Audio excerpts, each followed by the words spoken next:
السلام عليكم ورحمة الله وبركاته. الحمد لله رب العالمين. نحمده ونستعينه ونؤمن به ونتوكل عليه ونعوذ بالله من شرور أنفسنا ومن سيئات أعمالنا. ما يهده الله فلا مضل له ومن يضلل فلا هادي له.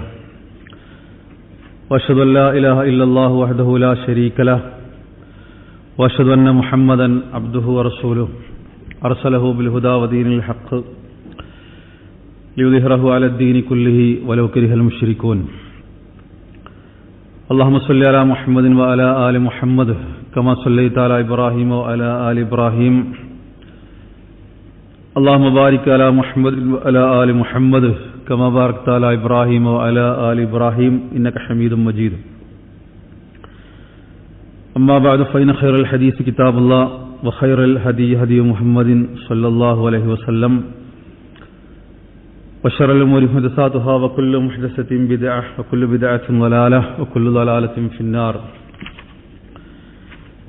أعوذ بالله من الشيطان الرجيم. يا أيها الذين آمنوا اتقوا الله حق تقاته ولا تموتن إلا وأنتم مسلمون.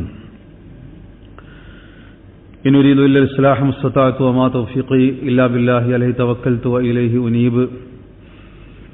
رب اشرح لي صدري ويسر لي أمري واحلل عقدة من لساني يفقهوا قولي. പ്രിയപ്പെട്ട സഹോദരങ്ങളെ, അല്ലാഹു സുബ്ഹാനഹു വ തആലയുടെ വിധിവിലക്കുകൾ ജീവിതത്തിലുടനീളം അനുധാവനം ചെയ്യണമെന്ന് ആമുഖമായി ഓർമ്മിപ്പിക്കുകയാണ്. നമ്മൾ ചർച്ച ചെയ്തുകൊണ്ടിരിക്കുന്നത് അല്ലാമ ഇബ്നു ഉസൈമീൻ റഹ്മത്തുള്ളാഹി അലൈഹിയുടെ കിതാബുൽ ഇൽമ് എന്ന ഗ്രന്ഥമാണ്.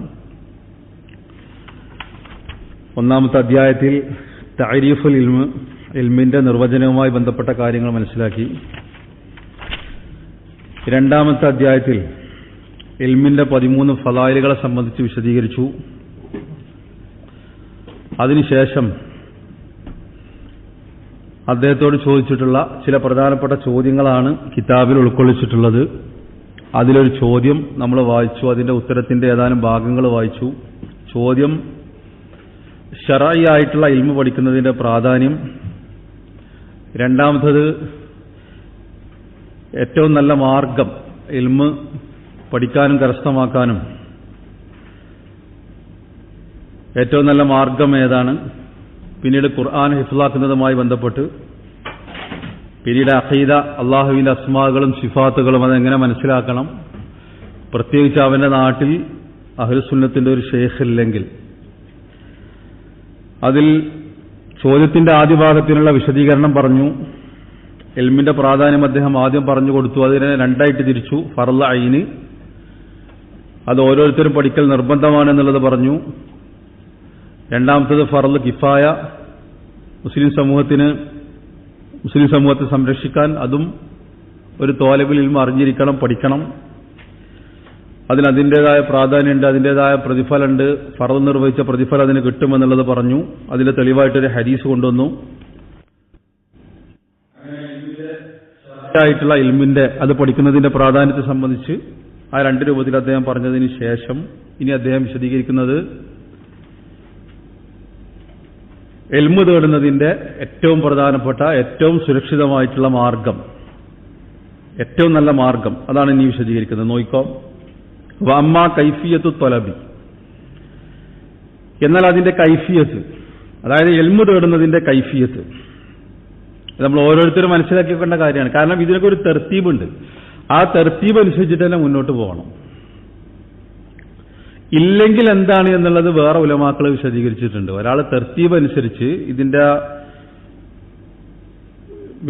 ഈ പറഞ്ഞിട്ടുള്ള കാര്യങ്ങൾക്കനുസരിച്ച് ഒരാൾ മുന്നോട്ട് പോയിട്ടില്ലെങ്കിൽ ഉള്ള തകരാറുകൾ എന്തൊക്കെയാണെന്നുള്ളത് വേറെ വിശദീകരിച്ചിട്ടുണ്ട്. അപ്പോൾ അദ്ദേഹം ഇതിന്റെ കൈഫിയത്ത് പറയണം. അദ്ദേഹം പറയുന്നത് ഫയബ്ദഉൽ ഇൻസാനു ബിമാഹു അഹമ്മ, ഒരാൾ ആരംഭിക്കേണ്ടത്, തുടങ്ങേണ്ടത്, തുടക്കം കുറിക്കേണ്ടത് ഏറ്റവും അഹമ്മായതിൽ നിന്നാണ്. അഹമ്മു ഷൈഇൻ ഇൽമു കിതാബില്ലാഹി അസ്സ വജല്ല, ഏറ്റവും പ്രധാനപ്പെട്ടത് അത് തന്നെയാണ്, അള്ളാഹുവിന്റെ കിതാബാണ്, ഇതിൽ സംശയമല്ലത്. അപ്പൊ അവിടുന്ന് തുടങ്ങണം. ഇൽമു പഠിക്കുന്ന ഒരാൾ തുടങ്ങേണ്ടത്, തുടക്കം കുറിക്കേണ്ടത്, ആരംഭിക്കേണ്ടത് ഖുർആനിൽ നിന്നായിരിക്കും. ഫഹ്മുഹു ലിഖൗലില്ലാഹി തആല, അപ്പൊ ഖുർആൻ പഠിക്കുക, അത് മനസ്സിലാക്കുക. അപ്പോൾ ഒരു തോലിബുൽ ഇൽമ് അവന്റെ പഠനം ആരംഭിക്കേണ്ടത് ഖുർആൻ പഠിച്ചുകൊണ്ടായിരിക്കണം, ഖുർആൻ മനസ്സിലാക്കിക്കൊണ്ടായിരിക്കണം. അതിന്റെ തെളിവ് ഈ ആയത്താണ്. ആയത്ത് നോക്കിക്കോ, അഫലം യദ്ദബ്ബറു അൽ ഖൗല.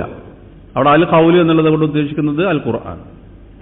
തദബ്ബറ അതുകൊണ്ട് ഉദ്ദേശിക്കുന്നത് ചിന്തിക്കുക, തഫക്കുർ, ചിന്തിച്ച് പഠിക്കുക. തഫക്കുർ, തദബ്ബുർ ഇതൊക്കെ തമ്മിൽ ചെറിയ ചെറിയ വ്യത്യാസങ്ങൾ വരും. ഭാഷാപരമായിട്ട് അതിന്റെ ചെറിയ ചെറിയ വ്യത്യാസങ്ങൾ വരും. അത് നമുക്ക് പിന്നെ പഠിക്കാം. അപ്പൊ ഇവിടെ അല്ലാഹു സുബ്ഹാനഹു വ തആല ചോദിക്കാണ്, അഫലം യദ്ദബ്ബറു അൽ ഖൗല, ഈ ഖുർആൻ അവർ ചിന്തിച്ച് പഠിക്കുന്നില്ലേ? ഈ ഖുർആനെ സംബന്ധിച്ച് അവർ ചിന്തിക്കുന്നില്ലേ? ചിന്തിച്ച് അവർ പഠിക്കുന്നില്ലേ? അം ജാഅഹും മാ ലം യഅതി ആബാഹും അൽ അവ്വലീൻ, അതല്ല അവരുടെ പൂർവ്വപിതാക്കൾക്ക് വന്ന് കിട്ടിയിട്ടില്ലാത്ത ഒന്നാണോ അവർക്ക് വന്ന് കിട്ടിയിട്ടുള്ളത്? ഖുർആനെ സംബന്ധിച്ച് ഇവിടെ അല്ലാഹ് പറഞ്ഞത് എന്താണ്? അഫലം യദ്ദബ്ബറു അൽ ഖൗല. ഇതാണ് നമ്മുടെ വിഷയത്തിൽ ബന്ധപ്പെട്ടത്. ഈ ഖുർആനെ സംബന്ധിച്ച് അവർ ചിന്തിക്കുന്നില്ലേ? ഒരാഴ്ച തെളിവായിട്ട് കൊണ്ടുവന്നു. മുഅ്മിനൂല്ല 68-ാമത്തെ ആയത്ത്. ഐ വബ്ബഹും അസ്സ വജല്ല ലി അദമി തദബ്ബുരി കലാമില്ലാഹി തആല. അല്ലാഹുവിന്റെ കലാം പഠിക്കാത്തത് കൊണ്ട് അവിടെ നിങ്ങൾ ചിന്തിക്കുന്നില്ലേ എന്നുള്ളത് എന്താണ്? അത് പഠിക്കാത്ത ആളുകളെ വിമർശിക്കുകയാണ്. അല്ലാഹു സുബ്ഹാനഹു വ തആല അവരെ മോശമാക്കുകയാണ്. അതാണ് അവിടെ ഉദ്ദേശിക്കുന്നത്. രണ്ടാമതൊരായത്ത് വഖാല തആല, അല്ലാഹു പറഞ്ഞു, അഫലാ യതദബ്ബറൂനൽ ഖുർആന അം അലാ ഖുലൂബിൻ അഖ്ഫാലുഹാ. അവർ ഖുർആൻ അവർ ചിന്തിച്ചു പഠിക്കുന്നില്ലേ? അതല്ല അവരുടെ മനസ്സുകളിൽ, അവരുടെ ഹൃദയങ്ങളിൽ പൂട്ടുകളാണ്, അതൊക്കെ പൂട്ടിയിട്ടിരിക്കുകയാണ്, ഖുർആനൊന്നും ഉള്ളിലേക്ക് ചെല്ലാത്ത വിധം. അവിടെ നമ്മുടെ തെളിവ് എന്താ? അഫലാ യതദബ്ബറൂനൽ ഖുർആൻ, ഈ ഖുർആനിനെ അവർ ചിന്തിച്ചു പഠിക്കുന്നില്ലേ? മുഹമ്മദിലെ 24-ാമത്തെ ആയത്ത്. രണ്ടായത്തുകൾ തെളിവ് പറഞ്ഞു. മൂന്നാമത്തത് വഖാല തബാറക വ തആല, കിതാബുൻ, ഈ ഗ്രന്ഥം, അൻസൽനാഹു ഇലൈക മുബാറകുൻ ലിയദ്ദബ്ബറു ആയാതിഹി വലിയതദക്കറ ഉലുൽ അൽബാബ്. മൂന്നാമത്തെ ആയത്ത് തെളിവ് കൊണ്ടുവന്നത് ഈ ആയത്താണ്. ഇതിലെന്താ? കിതാബുൻ, ഇത് ഗ്രന്ഥമാണ്. അൻസൽനാഹു ഇലൈക, അത് നാം നിനക്ക് ഇറക്കി തന്നു. മുബാറകുൻ, ഇതെന്താണ്? മുബാറക്കാണ്, അനുഗ്രഹീതമാണ്. എന്തിനാണ് അത് ഇറക്കി തന്നത്? ലിയദ്ദബ്ബറു ആയാതിഹി. കണ്ടോ, അതിന്റെ ആയത്തുകൾ അവർ ചിന്തിച്ച് പഠിക്കുന്നതിന് വേണ്ടിയിട്ടാണ്.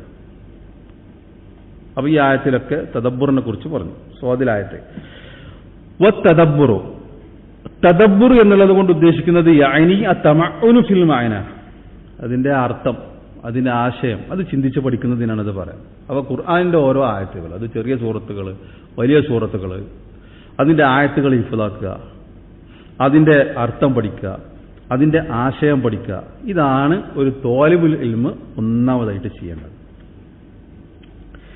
വലിഹാദാ കാന സ്വഹാബത്ത് റളിയല്ലാഹു അൻഹും, ഇതുകൊണ്ടായിരുന്നു സ്വഹാബത്തുൽ കിറാം റളിയല്ലാഹു തആല അൻഹും ലാ യതജാവസൂന 10 ആയാത്തിൻ, അവർ 10 ആയത്തുകൾ വിട്ടുകിടക്കാറുണ്ടായിരുന്നില്ല.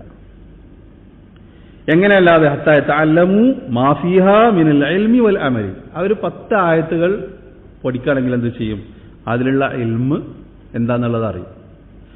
എന്നിട്ട് അതിൽ അമലാക്കേണ്ടത് അത് അവർ അമലാക്കും. അപ്പോൾ അവർ ആയത്തുകൾ പഠിച്ചിരുന്ന രീതിയാണ് പറഞ്ഞത്. അവരുടെ അടുത്തൊരു 10 ആയത്തുകൾ കിട്ടിയാൽ അവരെന്താ ചെയ്യുക?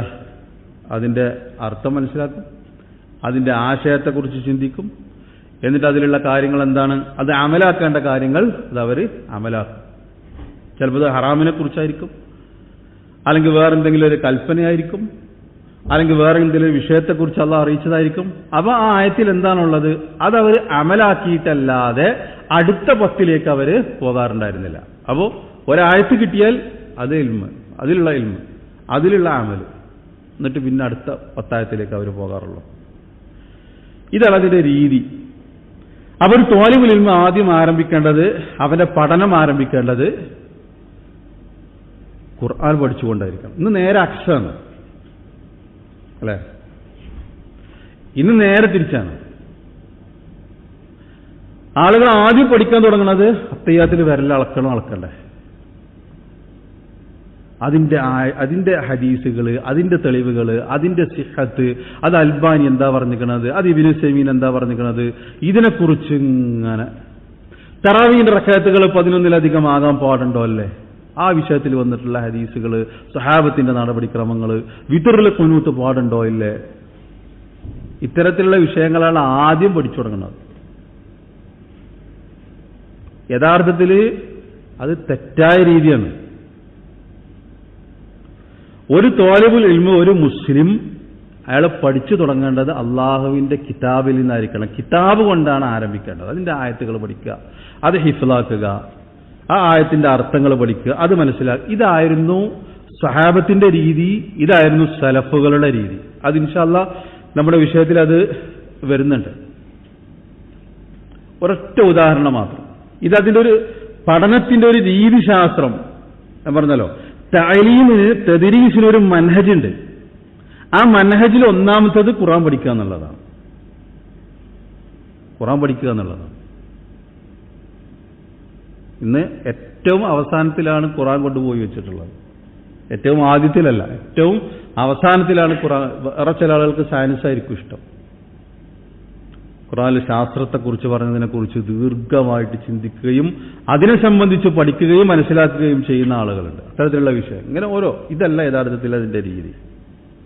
ഔസാഇ റഹ്മത്തുള്ളാഹി അലൈഹി, ഇബ്നു മുസ്ലിം റഹ്മത്തുള്ളാഹി അലൈഹി പറയാണ്, ഞങ്ങൾ ഔസാഇയുടെ സദസ്സിലിരിക്കുമ്പോൾ ഞങ്ങളുടെ കൂട്ടത്തിൽ ഒരു ചെറുപ്പക്കാരനാണ്, ഒരു ചെറിയൊരു കുട്ടി ഇരിക്കുന്നുണ്ട്. ഔസാഇ റഹ്മത്തുള്ളാഹി അലൈഹി അദ്ദേഹത്തോട്, ആ കുട്ടിയോട് ചോദിച്ചു, യാ ഗുലാം ഖറഅതൽ ഖുർആന, കുട്ടി നീ ഖുർആൻ ഓതിയിട്ടുണ്ടോ, ഖുർആൻ പാരായണം ചെയ്തിട്ടുണ്ടോ? നഅം എന്നാ കുട്ടി പറയും. കുട്ടി പറഞ്ഞാൽ ഔസാഇ റഹ്മത്തുള്ളാഹി അലൈഹി പറയും, ഇഖ്റ, നീ ഓതണം, യൂസിക്കുമുല്ലാഹു ഫി ഔലാദിക്കും, നിങ്ങളുടെ മക്കളുടെ കാര്യത്തിൽ അള്ളാഹു നിങ്ങൾക്ക് വസിയ്യത്ത് നൽകുന്നു എന്നുള്ള ആയത്ത് നിസായിലെ 11ാമത്തെ ആയത്ത് ഓതും. ഖുർആൻ പാരായണം ചെയ്തിട്ടുണ്ട്, അത് പഠിക്കുന്നുണ്ടെന്ന് പറഞ്ഞാൽ. വൈൻ ഖാലല, ഇനി ആ കുട്ടി ഖുർആൻ പഠിക്കുന്നില്ല എന്ന് പറഞ്ഞാലോ, ഖുർആൻ പാരായണം ചെയ്യുന്നില്ല എന്ന് പറഞ്ഞാലോ, ഔസാഇ റഹ്മത്തുള്ളാഹി അലൈഹി ആ കുട്ടിക്ക് നസീഹത്ത് കൊടുക്കും, ഇദ്ഹബ് തഅല്ലമൽ ഖുർആന ഖബ്ല അൻ തത്ലുബൽ ഇൽമ, നീ ഇൽമു തേടുന്നതിന്റെ മുമ്പ് ആദ്യം ഖുർആൻ പഠിക്കുക. ഇൽമു തേടുന്നതിന്റെ മുമ്പ് ആദ്യം നീ ഖുർആൻ പഠിക്കുക എന്ന് ആ കുട്ടിക്ക് നസീഹത്ത് കൊടുക്കും. ഇങ്ങനെ ഒരുപാട് ആസാറുകൾ ഉദ്ധരിക്കപ്പെട്ടിട്ടുണ്ട്. അതിന്റെ ചെറിയ വിശദീകരണങ്ങൾ തുടർന്നുള്ള ഭാഗങ്ങളിൽ വരുന്നുണ്ട്. അപ്പൊ നമ്മുടെ സലഫുകൾ അവർക്ക് കൊടുത്ത്, ഇതതിന്റെ ഒരു രീതിയാണ്, ഇതാണ് അതിന്റെ തർത്തീവ്. ആദ്യം തന്നെ തർക്ക വിഷയങ്ങൾ പഠിക്കുക എന്നുള്ളതല്ല, ആദ്യം തന്നെ മസ്അലകൾ പഠിക്കുക എന്നുള്ളതല്ല. ഖുർആൻ, അഖീദ, അപ്പൊ ഇതാണ് അതിന്റെ രീതി. ഇങ്ങനെ ഒരുപാട് ഉദാഹരണങ്ങൾ വേറെ ആസാറുകളിൽ ഉദ്ധരിക്കപ്പെട്ടിട്ടുണ്ട്. അപ്പൊ ഒരു ത്വാലിബുൽ ഇൽമ്, അതായത് നമ്മൾ ഓരോരുത്തരും ആദ്യം പഠിക്കേണ്ടത് ഏതാണ്? ഖുർആനാണ്. അതിന്റെ രീതി ആദ്യം ഖുർആൻ പഠിക്കുക എന്നുള്ളതാണ്. അത് പഠിക്കേണ്ട രീതിയും ഇതിൽ പറഞ്ഞു. അതിന്റെ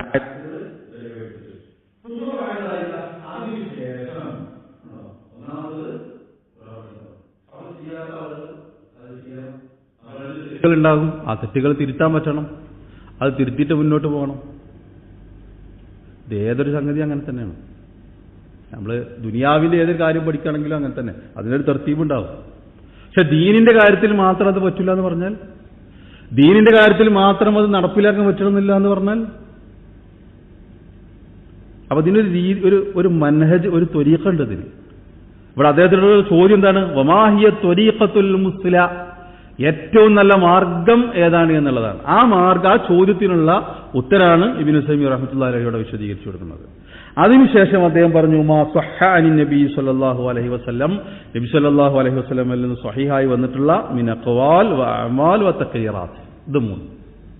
അതായത് അസ്സുന്ന, അൽ ഖുർആൻ ഒന്ന്, രണ്ടാമത്തത് അസ്സുന്ന. തെളിവിന്റെ കാര്യത്തിൽ രണ്ടും ഒരേപോലെയാണോ? അല്ലേ? ഇപ്പൊ നമ്മൾ തെളിവ് വിളിക്കുന്ന കാര്യത്തിൽ രണ്ടും ഒരേപോലെയാണോ? അല്ലാതെ ആദ്യം ഖുർആൻ പിന്നെ സുന്നത്ത്, അങ്ങനെയാണോ? തെളിവ് പിടിക്കുന്ന കാര്യത്തിൽ, നമ്മളൊരു കാര്യം തെളിവ് പിടിക്കുന്ന വിഷയത്തിൽ രണ്ടും ഒരേപോലെയാണ്. തെളിവ് പിടിക്കുന്ന വിഷയത്തിൽ മനസ്സിലാക്കണം. ഇവിടെ റസൂലുള്ളാഹി സ്വല്ലല്ലാഹു അലൈഹി വസല്ലമയിൽ നിന്ന് വന്നിട്ടുള്ള സ്വഹീഹായിട്ടുള്ള, കാരണം എന്താ, ലൈഫായിട്ടുള്ളത് വേറുണ്ട്. സ്വഹീഹായി വന്നിട്ടുള്ള ഹദീസുകൾ രണ്ടാമത് പഠിക്കാൻ തുടങ്ങേണ്ടത് അതാണ്. റസൂലുള്ളാഹി സ്വല്ലല്ലാഹു അലൈഹി വസല്ലമയുടെ സുന്നത്തുകൾ, ഹദീസുകൾ. ആ സുന്നത്ത് എന്നുള്ള നിലയിൽ അഖ്വാൽ, അഅമാൽ, തഖ്രീറാത്ത്. തഖ്രീർ എന്ന് പറഞ്ഞാൽ അനുവാദം. റസൂലുള്ളാഹി സ്വല്ലല്ലാഹു അലൈഹി വസല്ലം അനുവാദം നൽകിയിട്ടുള്ള കാര്യങ്ങൾ. ഈ അനുവാദം നൽകിയിട്ടുള്ള കാര്യങ്ങൾ ചിലപ്പോൾ സുന്നത്തായിക്കൊള്ളണമെന്നില്ല കേട്ടോ. റസൂലുള്ളാഹി സ്വല്ലല്ലാഹു അലൈഹി വസല്ലം അനുവദിച്ചു തന്നിട്ടുള്ള എല്ലാ കാര്യങ്ങളും അത് സുന്നത്തായിക്കൊള്ളണമെന്നൊന്നുമില്ല. അത് ഹറാമല്ല എന്നുള്ളതാണ്. അപ്പോൾ അത് വേറെ നമ്മൾ തക്ബീറിനെ കുറിച്ച് വേറെ നമ്മളത് പഠിക്കണം, മനസ്സിലാക്കണം. അപ്പോൾ സുന്നത്ത് എന്നുള്ളത് റസൂലുള്ളാഹി സ്വല്ലല്ലാഹു അലൈഹി വസല്ലമയുടെ അഖ്വാലുകൾ, റസൂലുള്ളാഹി സ്വല്ലല്ലാഹു അലൈഹി വസല്ലമയുടെ അഫ്ആലുകൾ, തഖ്രീറാത്തുകൾ, റസൂലുള്ളാഹി സ്വല്ലല്ലാഹു അലൈഹി വസല്ലം ചെയ്ത കാര്യങ്ങൾ, റസൂലുള്ളാഹി സ്വല്ലല്ലാഹു അലൈഹി വസല്ലം പഠിപ്പിച്ചു തന്ന കൽപ്പിച്ചിട്ടുള്ള കാര്യങ്ങൾ, റസൂലുള്ളാഹി സ്വല്ലല്ലാഹു അലൈഹി വസല്ലം അനുവദിച്ചിട്ടുള്ള കാര്യങ്ങൾ. ഇതാണ് അതിൽ പോലെ.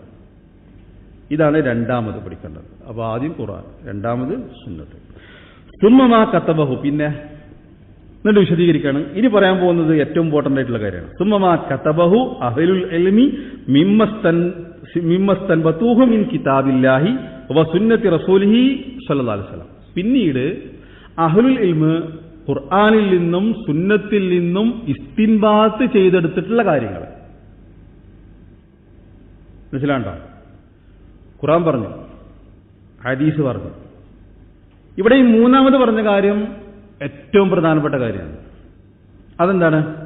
അഹ്ലുൽ ഇൽമ് ഖുർആനിൽ നിന്നും സുന്നത്തിൽ നിന്നും ഇസ്തിൻബാത്ത് ചെയ്തെടുത്തിട്ടുള്ള കാര്യങ്ങൾ. ഇസ്തിൻബാത്ത് എന്ന് പറഞ്ഞാൽ നിർദ്ധാരണം ചെയ്തെടുക്കുക. ഖുർആനിന്റെ നസ്സുകളിൽ നിന്നും ഹദീസിന്റെ നസ്സുകളിൽ നിന്നും അവർ മനസ്സിലാക്കി, അവർ നമുക്ക് വിശദീകരിച്ചു തന്നിട്ടുള്ള കാര്യങ്ങൾ, അവർ നിർദ്ധാരണം ചെയ്തെടുത്തിട്ടുള്ള കാര്യങ്ങൾ. ഇതും പഠിക്കുക. അതൊന്നുകൂടി ക്ലിയർ ആക്കുകയാണ് അടുത്ത വരി. വഅലാ റഅസിഹിം വഫീ മുഖദ്ദിമതിഹിം അസ്സഹാബത്തു റളിയല്ലാഹു ഇസ്തിൻബാത്ത് ചെയ്ത കാര്യങ്ങൾ. അഹ്ലുൽ ഇൽമി ഇസ്തിൻബാത്ത് ചെയ്ത കാര്യങ്ങൾ എന്ന് പറഞ്ഞാൽ അതിന്റെ മുൻനിരയിലുള്ള ആൾക്കാരാരാണ്? അതിന്റെ ഒന്നാമത്തെ സഫ്, അതിന്റെ ആദ്യത്തെ തലമുറ ആരാണ്? അവിടെ പ്രത്യേകം എടുത്ത് പറഞ്ഞു അസ്സഹാബത്ത് റളിയല്ലാഹു തആല അൻഹും. അത് സഹാബത്തുൽ കിറാം റളിയല്ലാഹു തആല അൻഹും. കാരണം എന്താ? ഫൈനഹും ഖൈറുൽ ഖുറൂനി, അവരാണ് തലമുറകളിൽ ഏറ്റവും ഖൈറായിട്ടുള്ള ആളുകൾ. ബിനസ്സിൽ ഹദീസി അനി നബി സല്ലല്ലാഹു അലൈഹി വസല്ലം, ആ വിഷയത്തിൽ നസ്സ് വന്നിട്ടുണ്ട്, ഹദീസ് തന്നെ വന്നിട്ടുണ്ട്. റസൂലുള്ളാഹി സ്വല്ലല്ലാഹു അലൈഹി വസല്ലം നിരവധി ഹദീസുകൾ നമ്മൾ മനസ്സിലാക്കിയിട്ടുണ്ട് അല്ലേ? ഖൈറുൻ നാസി ഖർനി, ഏറ്റവും നല്ല തലമുറ എന്റെ കൂടെ ജീവിച്ച തലമുറയാണ്. അതായത് സഹാബത്തുൽ കിറാം റളിയല്ലാഹു തആല അൻഹും. നിരവധി ഹദീസുകൾ ആ വിഷയത്തിൽ വന്നിട്ടുണ്ട്. ഇനി അങ്ങനെ പറയാനുള്ള കാരണം എന്താ? അപ്പൊ ഖുർആൻ ഇവിടെ വിഷയം മനസ്സിലാക്കുന്നത് എന്താ വെച്ചാൽ ഫഹും അഖറബുൻ നാസി ഇലാ ഫഹ്മി കിതാബില്ലാഹ് വ ഫഹ്മി സുന്നത്തി റസൂലില്ലാഹി സ്വല്ലല്ലാഹു അലൈഹി വസല്ലം.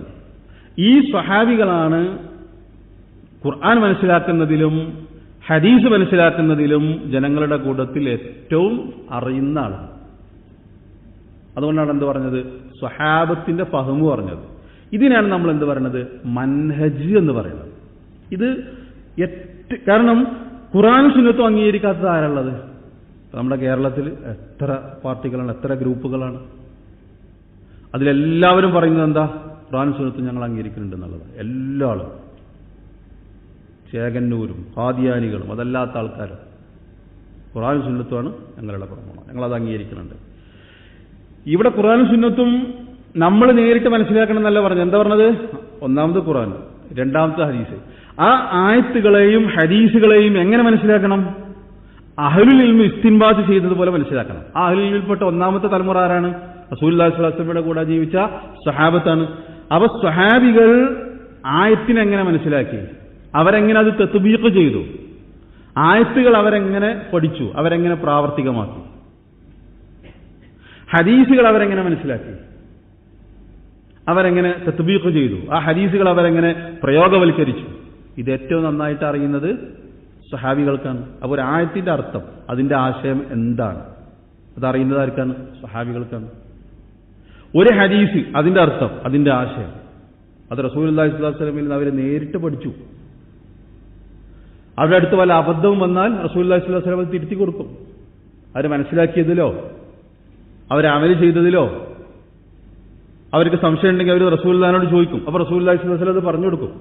സംശയമുള്ള കാര്യങ്ങൾ അവർ ചോദിക്കുക, വിശദീകരിച്ചു കൊടുക്കും.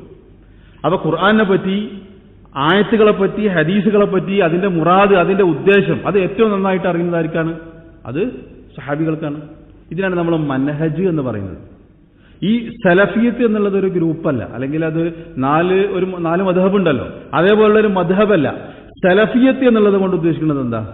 സലഫികൾ. ചില ആൾക്കാരെ മനസ്സിലാക്കിയിട്ടുള്ളത് എന്താ വെച്ചാൽ ഗൾഫിലുള്ള സലഫികളെ തഖ്ലീദ് ചെയ്യുന്ന ആൾക്കാർ എന്നുള്ളതാണ്. ഗൾഫിലുള്ള സലഫികളല്ല സലഫി എന്ന് പറഞ്ഞാൽ അവരതിൻ്റെ ഒരു ഭാഗമാണെന്ന് മാത്രം. നമ്മൾ സലഫിയത്ത് എന്നുള്ളത് കൊണ്ട് ഉദ്ദേശിക്കുന്നത്, അതല്ലെങ്കിൽ സലഫികളാണ് എന്നുള്ളത് കൊണ്ട് ഉദ്ദേശിക്കുന്നത്, നാട്ടിലുള്ള ആൾക്കാർ പറയാം, അല്ലെങ്കിൽ വേറെ ചില ആൾക്കാർ തെറ്റിദ്ധരിച്ചു പോയിട്ടുണ്ട്, ഗൾഫിലുള്ള സലഫികളെ പിൻപറ്റുന്ന ആൾക്കാർ. അതല്ല, സലഫുകൾ എന്ന് പറഞ്ഞാൽ ആരാണ്? ഒന്ന്, റസൂലുള്ളാഹി സ്വല്ലല്ലാഹു അലൈഹി വസല്ലമയുടെ കൂടെ ജീവിച്ച സഹാബത്തുൽ കിറാം റളിയല്ലാഹു തആല അൻഹും, താബീങ്ങൾ, തബഉ താബീങ്ങൾ. കാരണം റസൂലുള്ളാഹി സ്വല്ലല്ലാഹു അലൈഹി വസല്ലം ഇതിൽ പറഞ്ഞല്ലോ, നസ്സ് കൊണ്ട് അവരെ സംബന്ധിച്ച് എത്രയോ ഹദീസുകൾ, അല്ലേ? ഖൈറുന്നാസി ഖർനി സുമ്മല്ലദീന യലൂനഹും സുമ്മല്ലദീന യലൂനഹും, ഏറ്റവും നല്ല തലമുറ എൻ്റെ കൂടെ, അത് സഹാബികൾ. പിന്നെ സുമ്മല്ലദീന യലൂനഹും താബീങ്ങൾ, സുമ്മല്ലദീന യലൂനഹും തബഉ താബീങ്ങൾ. ഖുർആന്റെ ആയത്തില്ലേ, വസ്സാബിഖൂനൽ അവ്വലൂന മിനൽ മുഹാജിരീൻ വൽ അൻസ്വാരി, മുഹാജിരികളെ കുറിച്ച് പറഞ്ഞു, അൻസാറുകളെ കുറിച്ച് പറഞ്ഞു. വല്ലദീന തബഊഹും, അതാരാ? മുഹാജിറുകളെ കുറിച്ചും അൻസാറുകളെ കുറിച്ചും പറഞ്ഞു. വസ്സാബിഖൂനൽ അവ്വലൂന മിനൽ മുഹാജിരീന വൽ അൻസ്വാർ വല്ലദീന തബഊഹും, അവരെ ഇത്തിബാ ചെയ്ത ആളുകൾ, സഹാബികളെ ഇത്തിബാ ചെയ്ത ആളുകൾ. അത് നേരത്തെ ഹദീസിൽ പറഞ്ഞത് സുമ്മല്ലദീന യലൂനഹും സുമ്മല്ലദീന താബീങ്ങൾ, തബഉ താബീങ്ങൾ. പിന്നെ അതിന്റെ ഭാഗമായിട്ട് വരും ഷെയ്ഖ് ഇബ്നു ബാസ്, ഇങ്ങനെയുള്ള ആളുകൾ. അതല്ല, ഞാൻ സലഫികൾ എന്നുള്ളത് കൊണ്ട് ഉദ്ദേശിക്കുന്നത് ഗൾഫിലുള്ള ഇബ്നു ബാസിനെ തഖ്ലീദ് ചെയ്യുന്ന ആൾക്കാരെന്നാ, അതല്ലെങ്കിൽ ഇബ്നു തൈമിയ്യ റഹ്മത്തുള്ളാഹിയെ തഖ്ലീദ് ചെയ്യുന്ന ആളുകൾ എന്നുള്ളതാ? അതല്ല അതിന്റെ അർത്ഥം. സലഫുകൾ എന്നുള്ളതുകൊണ്ട് ഉദ്ദേശിക്കുന്നത് ഈ 3 നൂറ്റാണ്ടിൽപ്പെട്ട അവരാണ് നമ്മുടെ ആദ്യത്തെ തലമുറ. കാരണം ഈ ഖുർആനും ആയത്തും മനസ്സിലാക്കിയത്, കേട്ടത്, പഠിച്ചത് റസൂലുള്ളാഹി സ്വല്ലല്ലാഹു അലൈഹി വസല്ലം നേരിട്ടാണ് സഹാബികൾ. ആ സഹാബികളിൽ നിന്ന് നേരിട്ട് പഠിച്ച ആൾക്കാരാണ് ആര്? താബീങ്ങൾ. അവരിൽ നിന്ന് നേരിട്ട് പഠിച്ച ആൾക്കാരാണ് ആര്? തബഉ താബീങ്ങൾ. അവർക്ക് ശേഷമുള്ളവരുടെ കാര്യം എന്തെന്നുള്ളത് വേറെ ഹദീസിൽ വിശദീകരിച്ചിട്ടുണ്ട്. അപ്പൊ ഇത് യഥാർത്ഥത്തിൽ സലഫിയത്ത് എന്നുള്ളതൊരു മദ്ഹബല്ല, അതൊരു ത്വരീഖത്തല്ല, അത് പ്രത്യേകമായിട്ടുള്ളൊരു ഗ്രൂപ്പല്ല. ഈ മൻഹജ് അംഗീകരിക്കുന്ന ആളുകൾ. ഏത് മൻഹജ്? ഖുർആനും സുന്നത്തും അത് മനസ്സിലാക്കേണ്ടതും അത് അമലാക്കേണ്ടതും അതിനെ വിശദീകരിക്കേണ്ടതും അതിനെ വ്യാഖ്യാനിക്കേണ്ടതും സ്വഹാബികൾ വ്യാഖ്യാനിച്ചതുപോലെയാണ്, മനസ്സിലാക്കിയതുപോലെയാണ്, അവരുടെ ഫഹമിനനുസരിച്ചിട്ടാണ്. അത് ഉത്തമ തലമുറ അവരുടെ ഫഹം എന്താണോ ആ ഫഹം അനുസരിച്ചിട്ടാണ് ഖുർആനെയും ഹദീസിനെയും വ്യാഖ്യാനിക്കേണ്ടത്, മനസ്സിലാക്കേണ്ടത്. ആ മൻഹജ്, ആ രീതിശാസ്ത്രം അത് അംഗീകരിക്കുന്ന ആളുകളാണ് എന്ത് പറയുന്നത്? സലഫുകൾ എന്ന് പറയുന്നത്. അവരാണ് യഥാർത്ഥത്തിൽ എന്ത്? സലഫികൾ. അതിവിടെ ഇബ്നു തൈമിയ്യ റഹ്മത്തുള്ളാഹി പ്രത്യേകം എടുത്ത് പറഞ്ഞു. വെറും ഖുർആൻ ആദ്യം പഠിക്കണം, സുന്നത്ത് പഠിക്കണം എന്ന് പറഞ്ഞിട്ട് പോയില്ല. അതെങ്ങനെ പഠിക്കണം എന്ന് പറഞ്ഞു. അഹ്ലുൽ ഇൽമി ഇസ്തിൻബാത്ത് ചെയ്തത്, ആ അഹ്ലുൽ ഇൽമിൽപ്പെട്ട ഒന്നാമത്തെ തലമുറ ആരാണ്? സഹാബികളാണ്. അപ്പൊ അവര് ആയത്തുകളെ മനസ്സിലാക്കിയതുപോലെ, ഹദീസുകളെ മനസ്സിലാക്കിയതുപോലെ. ഇനി അതിന്റെ ഉദാഹരണങ്ങൾ പറയുമ്പോഴാണ് അതിന്റെ ഗൗരവം നമുക്ക് മനസ്സിലാകുക, ഓരോ സംഗതികളെ കുറിച്ചും. അപ്പൊ അത് വേറൊരു വിഷയമാണ്, അതിലേക്ക് നമ്മളിപ്പോൾ പോകണ്ട. അപ്പൊ ഇതാണ് അതിന്റെ രീതി. അപ്പൊ ഫഹം അഖ്റബുൻ നാസി ഇലാ ഫഹ്മി കിതാബില്ലാഹി വ ഫഹ്മി സുന്നത്തി റസൂലില്ലാഹി സ്വല്ലല്ലാഹു അലൈഹി വസല്ലം. അപ്പൊ ഇത് വേറെയും ഹദീസുകൾ, ആയത്ത് പറഞ്ഞു, അതിന്റെ ഹദീസ് പറഞ്ഞു, വേറെയും ഹദീസുകൾ വന്നിട്ടുണ്ട്, അല്ലേ? റസൂലുള്ളാഹി സ്വല്ലല്ലാഹു അലൈഹി വസല്ലം പറഞ്ഞിട്ടുണ്ട്, അലൈക്കും ബി സുന്നത്തി വ സുന്നത്തിൽ ഖുലഫാഇ റാഷിദീൻ എന്ന് പറഞ്ഞിട്ടുണ്ട്. നിങ്ങൾ എന്റെ സുന്നത്ത് മുറുകെ പിടിക്കണം. പിന്നെ വ സുന്നത്തിൽ ഖുലഫാഇ റാഷിദീൻ എന്ന് പറഞ്ഞിട്ടുണ്ട്.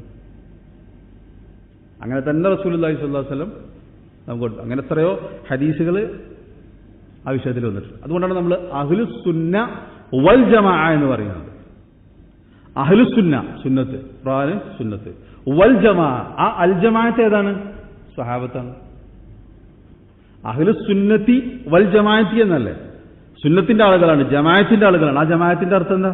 സംഘടനയാണ്. ആ ജമാഅത്തിന്റെ അർത്ഥം ഏതാണ്? അസ്വഹാബത്തുൽ കിറാം റളിയല്ലാഹു തആല. അതാണ് ജമാഅത്ത്.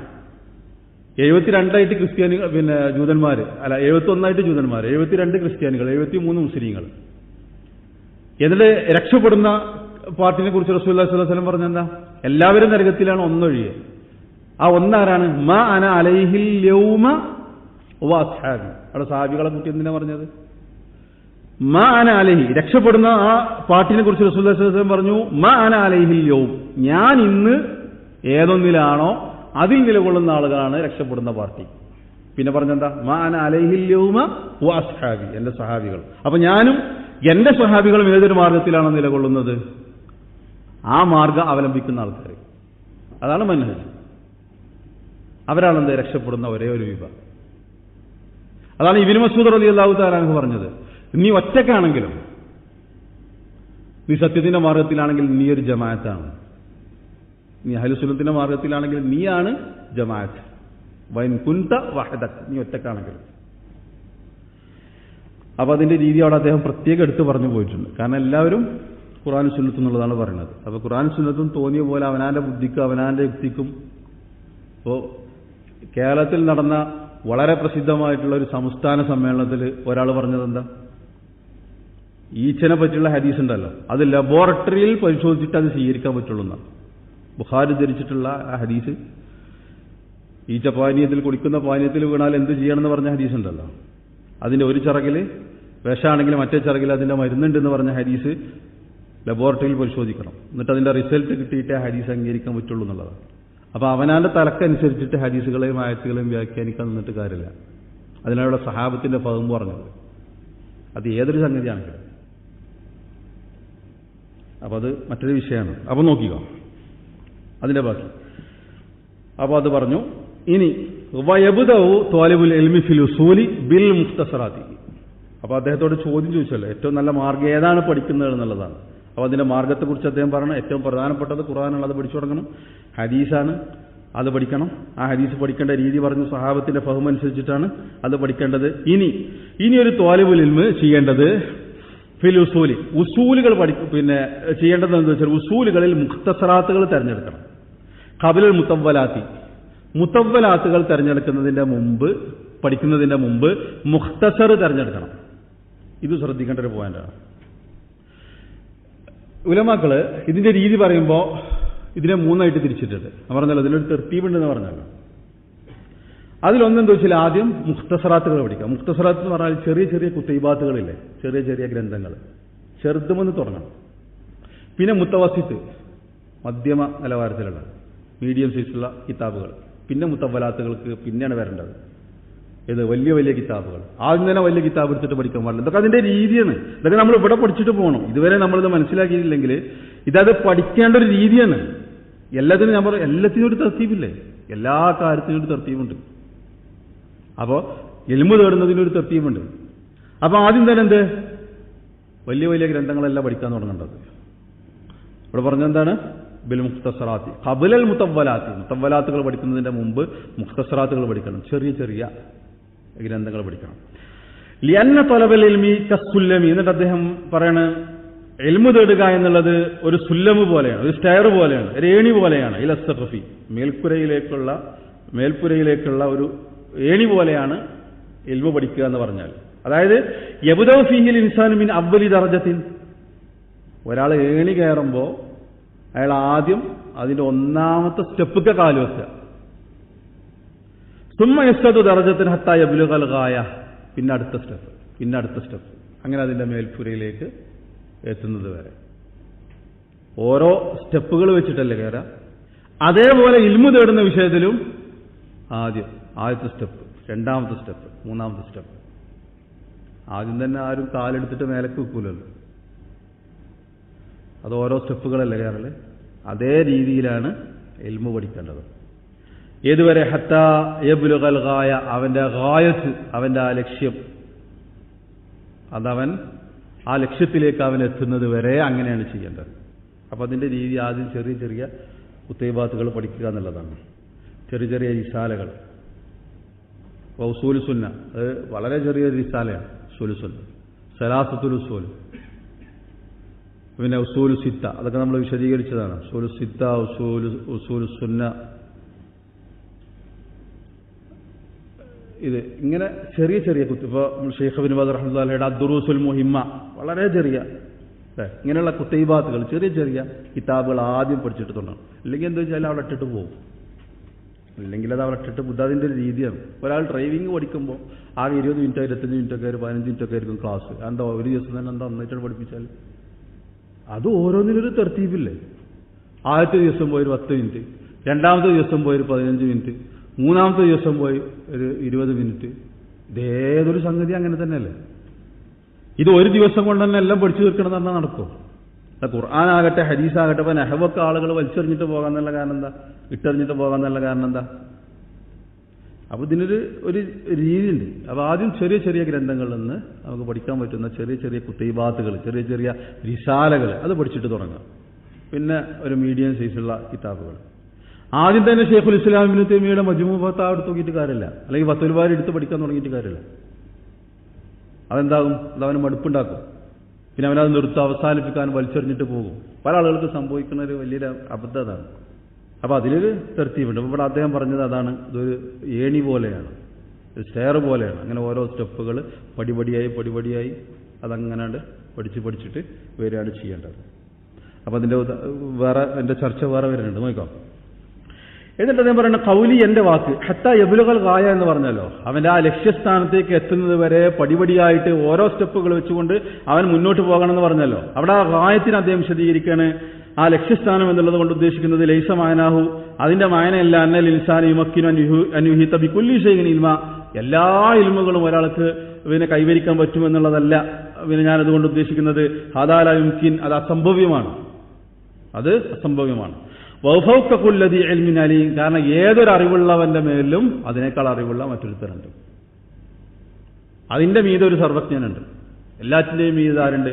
അല്ലാഹുണ്ട്. വഫൗക കുല്ലദി ഇൽമിൻ അലീമുൻ, അതിന്റെ മീതെ വേറൊരു അറിവുള്ള ഒരാളുണ്ട്. വലാകിൻ യബ്ദഉ, ഞാൻ അതുകൊണ്ട് ഉദ്ദേശിച്ചത് എന്താ? അവൻ ആരംഭിക്കണം, അവൻ തുടങ്ങണം അവന്റെ പഠനം ബിൽ അഹമ്മി, ഏറ്റവും പ്രധാനപ്പെട്ടത് ഏതാണോ അവിടെ നിന്ന് തുടങ്ങണം.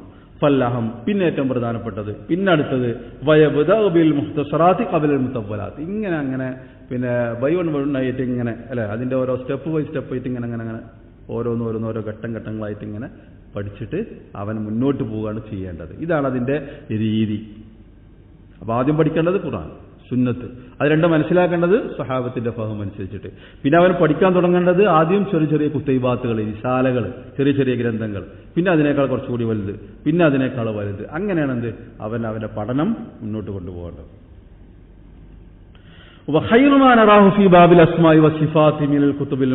അദ്ദേഹത്തോട് അവസാനത്തെ ചോദ്യം അതാണല്ലോ, അസ്മാ വ സിഫാത്ത്, അള്ളാഹുവിന്റെ നാമങ്ങളും അവന്റെ സിഫാത്തുകളും, അതിലവൻ സ്വീകരിക്കേണ്ട നിലപാടാണല്ലോ. എന്നിട്ട് അതിനെക്കുറിച്ച് അദ്ദേഹം പറയണം, ആ വിഷയത്തിൽ കാണുന്ന മുഖ്തസറായിട്ടുള്ള നമ്മൾ കാണുന്ന ഗ്രന്ഥം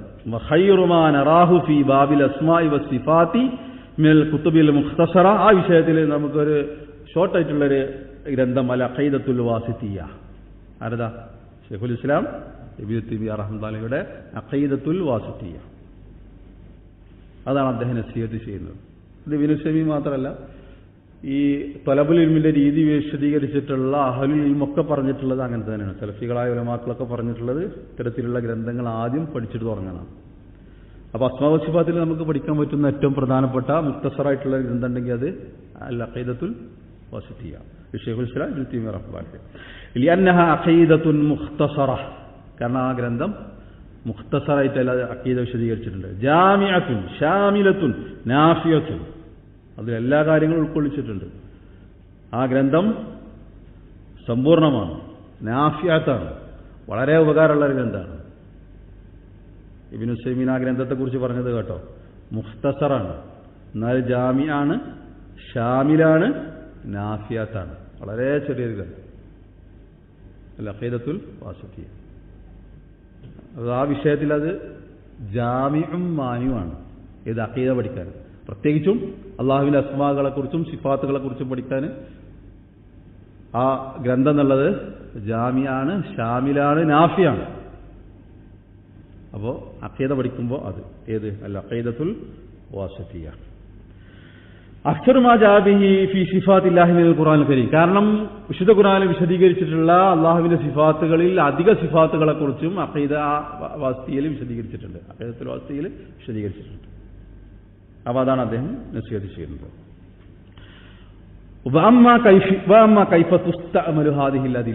എന്നാൽ ഈ തെളിവുകൾ ഏത് അള്ളാഹുവിന്റെ അസ്മാകളെക്കുറിച്ചും സിഫാത്തുകളെക്കുറിച്ചും നമ്മൾ അതിനെങ്ങനെയാണ് ഉപയോഗപ്പെടുത്തേണ്ടത്, അതിനെങ്ങനെയാണ് മനസ്സിലാക്കേണ്ടത്? അള്ളാഹുവിന്റെ സിഫാത്തുകളെക്കുറിച്ച്, അതേപോലെ തന്നെ അള്ളാഹുവിന്റെ അസ്മാകളെക്കുറിച്ച് ഇനി അത് മനസ്സിലാക്കേണ്ട രീതി എന്താണെന്നുള്ളതാണ് അദ്ദേഹം വിശദീകരിക്കുന്നത്. വളരെ പ്രധാനപ്പെട്ട വിഷയമാണ് പറയുന്നത്.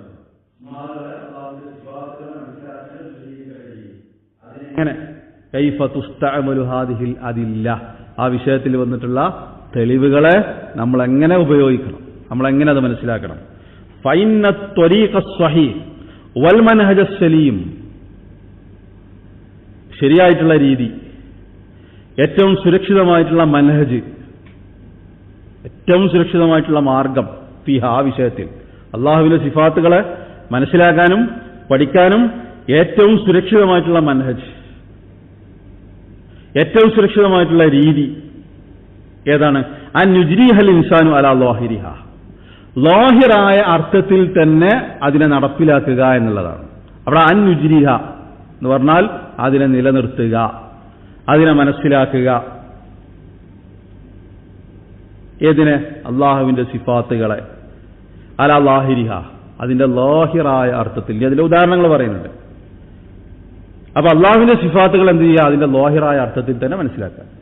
അതിനൊരു അർത്ഥം ഉണ്ടല്ലോ, ആ അർത്ഥത്തിൽ തന്നെ മനസ്സിലാക്കുക എന്നുള്ളതാണ്. എങ്ങനെ? അല്ലായിഖു ബില്ലാഹി അസ്സ വജല്ല, അള്ളാഹുവിന്റെ മഹത്വത്തിന് യോജിച്ച രൂപത്തിൽ. അതിന്റെ ലാഹിറായിട്ടുള്ള മായന എന്താണോ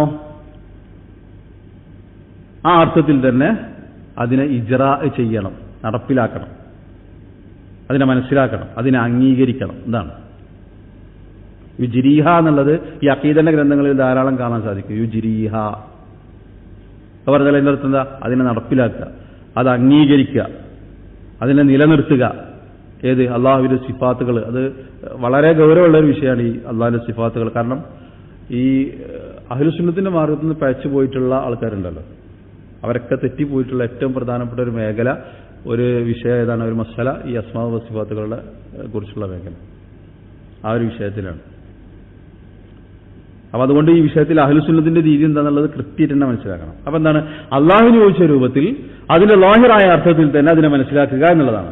ഫൈജിരിഹ അലാ മാ യദുല്ലു അലൈഹി ലാഹിറുഹാ ലാകിൻ, പക്ഷെ എങ്ങനെ? മിൻ ഗൈരി തംസീലിൻ വലാ തകീഫിൻ, തംസീൽ കൂടാതെ തകീഫ് കൂടാതെ. അള്ളാഹുവിന്റെ സിഫാത്തുകളെ കുറിച്ച് പഠിക്കുമ്പോൾ നമ്മൾ മനസ്സിലാക്കേണ്ട ചില പദങ്ങൾ, അതിൽപ്പെട്ട ഒന്നാണെന്ത്? തംസീൽ. രണ്ടാമത്തതാണ് ഏത്? തകീഫ്. പിന്നെ വേറെയും കുറച്ച് പദങ്ങളുണ്ട്. തഅതീൽ, തഹരീഫ്, തശ്ബീഹ്, ഇങ്ങനെയുള്ള കുറേ പദങ്ങൾ ഈ വിഷയമായിട്ട് ബന്ധപ്പെട്ട് ചർച്ച ചെയ്യുമ്പോൾ നമ്മൾ മനസ്സിലാക്കേണ്ട പദങ്ങളാണ്. ഇതിലിപ്പോൾ രണ്ട് പദങ്ങൾ പറഞ്ഞു, തംസീൽ കൂടാതെ തകീഫ്. അപ്പൊ അള്ളാഹുവിന്റെ സിഫാത്തുകളെ മനസ്സിലാക്കുമ്പോൾ, അള്ളാഹുവിന്റെ സിഫാത്തുകൾ പഠിക്കുമ്പോൾ പഠിക്കേണ്ട രണ്ട് പദങ്ങളാണ്. ഒന്ന് തംസീൽ കൂടാതെ ഇരിക്കണം, മറ്റൊന്ന് തകീഫ് കൂടാതെ ഇരിക്കണം. തകീഫ് ഇല്ലാതെ, തംസീൽ ഇല്ലാതെ അതിന്റെ ലാഹിറായ അർത്ഥത്തിൽ തന്നെ അതിനെ മനസ്സിലാക്കുക. അത് അള്ളാഹുവിന്റെ മഹത്വത്തിന് യോജിക്കുന്ന രൂപത്തിൽ. ബാക്കിയുള്ള കാര്യങ്ങൾ നമുക്ക് പിന്നീട് വിശദീകരിക്കുക, വിഷയങ്ങൾ പഠിക്കുക, മനസ്സിലാക്കുക. അല്ലാഹു സുബ്ഹാനഹു വ തആല അതിനുള്ള തൗഫീഖ് നമുക്ക് പ്രദാനം ചെയ്യുമാറാകട്ടെ. സുബ്ഹാനക.